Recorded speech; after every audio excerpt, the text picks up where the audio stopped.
देखिए, हम हर बार पार्टी को यहाँ बताते हैं कि तेलंगाना में भारतीय जनता पार्टी की सरकार बन सकती है। लेकिन तेलंगाना में भारतीय जनता पार्टी की सरकार तभी बनेगी जब हर वो कार्यकर्ता, हर वो नेता सही तरह से काम करेगा।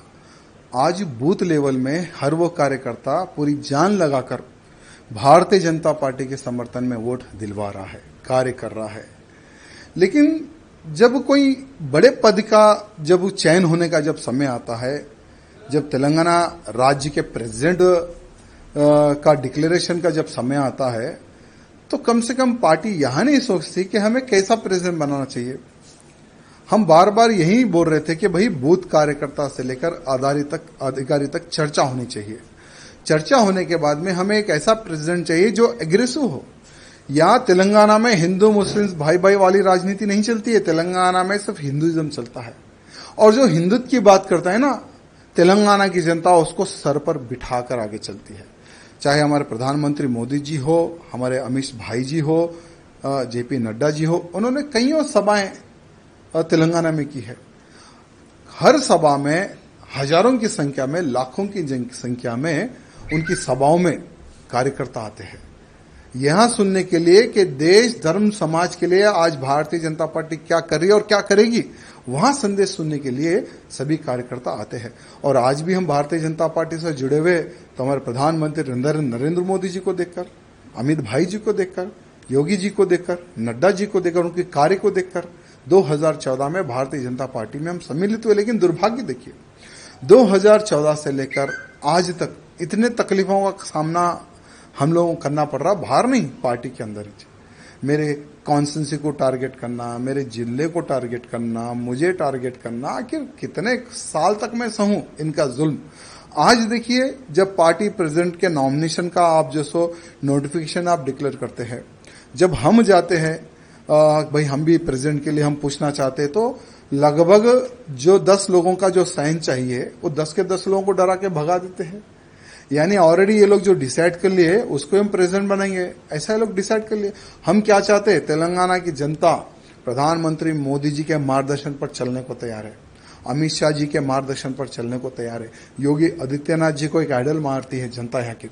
लेकिन दुर्भाग्य क्या है, हम ऐसे काम करेंगे जो प्रेसिडेंट कोई काम ही ना करे, कोई निर्णय ना ले। हम जो बोले प्रेसिडेंट वही काम करेगा, उठो बोलो तो उठो, बैठो बैठो बैठो, ऐसा ही प्रेसिडेंट का अगर आप चयन करेंगे तो कोई कार्यकर्ता पार्टी में काम नहीं करेगा। हमारा भी दम घुट रहा है, इसलिए हमने राम राम किया है आज पार्टी को। लेकिन एक बात है, भले हम बीजेपी पार्टी में रहो या ना रहो, लेकिन मोदी जी के, योगी जी के, अमित भाई जी के हम कट्टर समर्थक रहेंगे। और बिना पार्टी में रहे हम मोदी जी के कार्यों को, अमित शाह जी के कार्यों को, योगी जी के कार्यों का हम प्रचार करते रहेंगे, भले हम पार्टी में रहो या ना रहो। ये कार्यकर्ताओं की डिमांड है। कई महीनों से कार्यकर्ता कैसा प्रेसिडेंट चाह रहे थे जो हिंदूवादी हो, जो हिंदुत्व की बात करे, जो हमारे कार्यकर्ताओं की सुने। आज लव जिहाद बड़े पैमाने पर हो रहा है तेलंगाना में, गौ हत्याएं बड़े पैमाने पर हुई है तेलंगाना में, लैंड जिहाद बड़े पैमाने पर हो रहा है तेलंगाना में। भाई उसको रोकने के लिए कौन रोकेगा? लोग बोलते कि भारतीय जनता पार्टी के अलावा कोई नहीं रोक सकेगा। भारतीय जनता पार्टी की सरकार आएगी तो ही तेलंगाना का हिंदू सुरक्षित रहेगा। लेकिन भारतीय जनता पार्टी की सरकार कैसे आएगी? क्योंकि कुछ जो लोग है ना, जो एक नाग की तरह पार्टी को घेर कर बैठे हैं कुछ लोग। ये कुछ लोगों का इलाज जब तक केंद्र के जो हमारे अधिकारीगण हैं, जब तक ये कुछ लोगों का इलाज नहीं करेंगे ना, ठीक है, आज चलो हम तो पार्टी को छोड़ दिए, हमारा कोई वजूद था ना है ना रहेगा। हम एक हिंदू कार्यकर्ता हैं, भले राजनीति से हटकर हम हिंदुत्व का कार्य करते हैं और आगे भी हम हिंदुत्व का प्रचार और हिंदुत्व की सेवा हम करते रहेंगे। लेकिन उन कार्यकर्ताओं का विचार करने की आवश्यकता है जो एक विश्वास के तौर पर भारतीय जनता पार्टी से जुड़े हुए हैं। इसलिए हमारे प्रधानमंत्री मोदी जी से, अमित शाह जी से निवेदन करना चाहूंगा कि पूर्ण एक बार विचार करें और भारतीय जनता पार्टी का अध्यक्ष कैसा होना चाहिए, ये मैं नहीं, हर वो बूथ कार्यकर्ता, हर वो अधिकारी, हर वो जो पार्टी के लिए जो खून बहा है, उनका एक समावेश, एक मीटिंग करने के बाद में उन कार्यकर्ताओं का आप इलेक्शन कीजिए, उन कार्यकर्ताओं से आप प्रपोजल लीजिए, तब देखिए कैसा प्रेसिडेंट यहाँ के बीजेपी के कार्यकर्ता, बूथ कार्यकर्ता चाहते हैं, ये हमारे केंद्र के अधिकारियों को पता चलेगा। सर, आपका आगे कार्रवाई कैसे होने वाली सर? देखिए, कुछ नहीं, हमने किशन रेड्डी जी को यहाँ कहा कि आपके ही हाथों से हम पार्टी में ज्वाइन हुए थे 2014 में, और आपके ही हाथों में हम रिजाइन दे रहे हैं, हम पार्टी के बाहर जा रहे हैं, क्योंकि ये मोनोपोली जब तक पार्टी में बंद नहीं होगी तब तक पार्टी सत्ता में नहीं आएगी, और हम दम घुट घुट कर हम पार्टी का सर्वनाश हम नहीं देख सकते। यानी बीजेपी को डुबोने का कार्य कर रहे हैं यहाँ के लोग, यहाँ के कुछ अधिकारीगण जो सत्ता का गलत उपयोग करके पार्टी को डुबोने का जो कार्य कर रहे हैं ना, तो ऐसी डूबती नैया में और पार्टी को डूबते हुए हम नहीं देख सकते, इसलिए हम पार्टी के बाहर आए।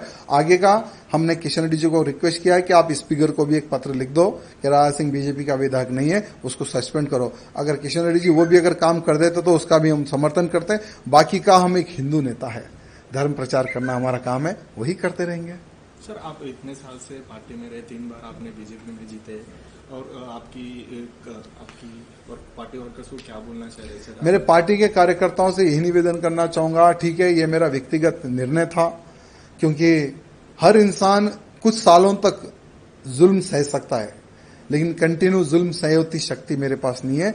लेकिन आप लोग पार्टी में रहिए, पार्टी की सेवा करते रहिए, आज नहीं तो कल आपके अच्छे दिन आएंगे।